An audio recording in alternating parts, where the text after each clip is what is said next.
স্বার্থপর রে, বড়ই স্বার্থপর।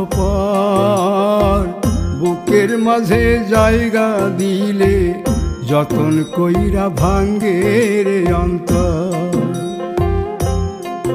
মানুষ বড়ই স্বার্থপর রে, বড়ই স্বার্থপর। বুকের মাঝে জায়গা দিলে যতন কইরা ভাঙ্গে রে অন্তর। অচিনা এক জংলা পাখি যতন কইরা বুকে রাখছি, বুকের পাজর ভাঙ্গা সে যে সাজায় অন্যের ঘর রে, সাজায়